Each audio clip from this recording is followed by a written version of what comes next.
C'est la défense qui avait la parole. Maître Muriel. Merci, Monsieur le Président. Honorable assesseur. Monsieur Ba. Oui, maître.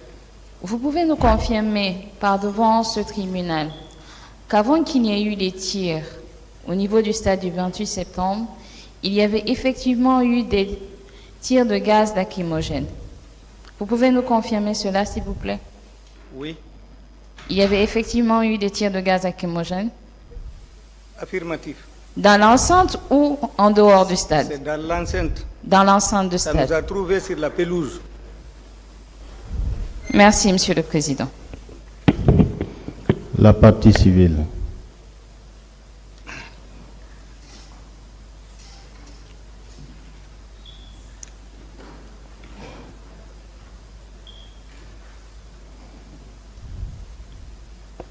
Merci bien, Monsieur le Président. Monsieur Ba, Oui, maître. de l'autre côté, on vous a posé des questions concernant les mentions sur votre certificat, le logement et c'est pas autre chose.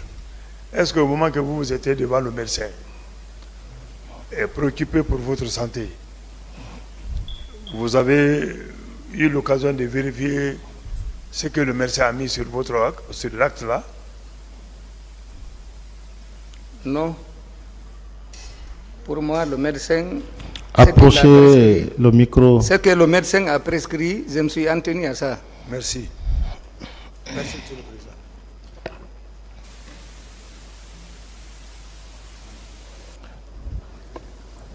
le Président. Merci, Monsieur le Président. Monsieur Mamadou Diamba, Oui, maître. dans votre narration des faits, vous avez dit que à 7 heures, vous étiez devant l'école primaire de Dixine. Oui, affirmatif. Voilà. Quelle était l'atmosphère avec la foule?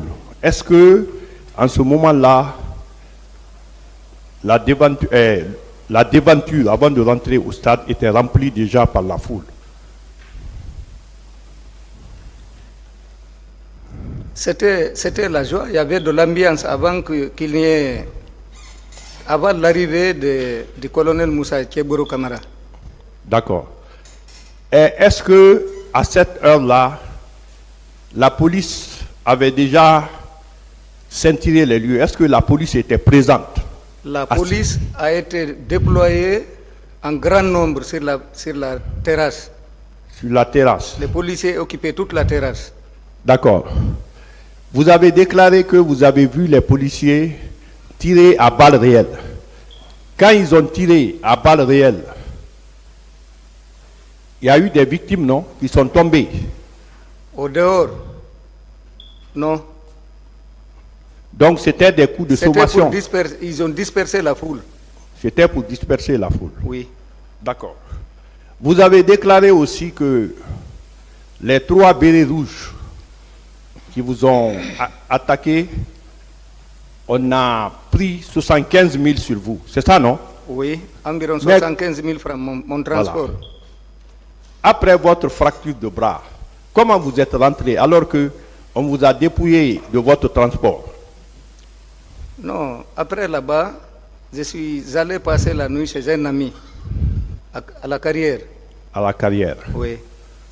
Maintenant, le lendemain seulement que je suis rentré. Voilà. Quand vous avez été admis à l'hôpital, à Ignace Dine, et c'est une ONG qui vous a pris en charge, ou bien c'est dans votre propre poche que vous êtes soigné? Non, ce n'est pas dans ma propre poche. Quand je suis allé me faire enregistrer à l'OGDH, l'OGDH m'a orienté à l'hôpital Ignace Dine. Dès que je suis arrivé là-bas, les autorités de l'hôpital se sont occupées de moi. D'accord. Est-ce que vous avez assisté à des manifestations avant le 28 septembre 2009? C'est-à-dire vous avez eu à participer à des manifestations? à des manifestations des partis politiques précédemment? Oui, mais à des manifestations pacifiques D'accord. qui n'ont pas Est-ce été que, réprimées. d'accord. Est-ce que normalement, dans les conditions normales, est-ce qu'un maintien d'ordre peut se transformer par des tirs à balles réelles sur la foule? Non, dans les conditions normales, ça ne se doit pas. Ok. Vous avez parlé de la présence de certaines personnes qui étaient habillées en maillot celle-ci. Donc, est-ce que vous ne pensez pas que c'était une façon de tromper pour dire que ce n'étaient pas des militaires? Oui, certainement ça, hein, puisqu'ils n'étaient pas en uniforme. Alors que Militaires. c'était eux, les recrues de Coléa Oui. et de Caléa. Ok. Vous avez vu ces personnes qui avaient des colis sur leur tête? Vous avez remarqué ça?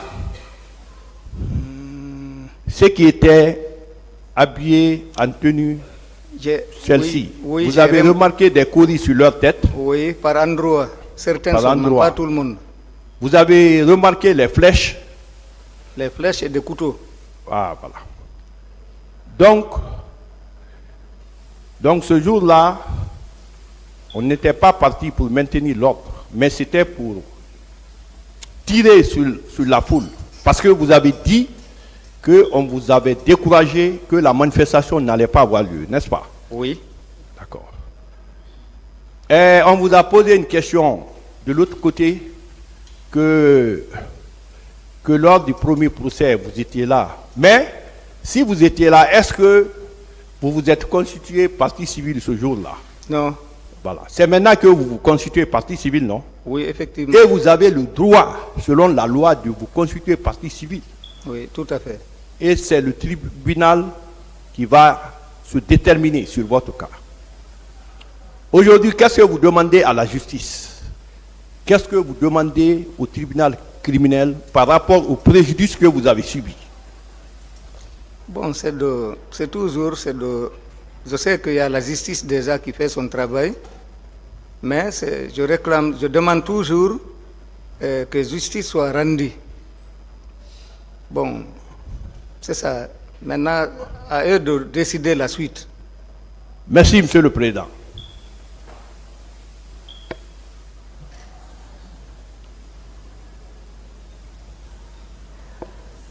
Et nous avons fini. Monsieur Ba, Oui, Président. vous pouvez rejoindre votre place. Merci, Monsieur le Président.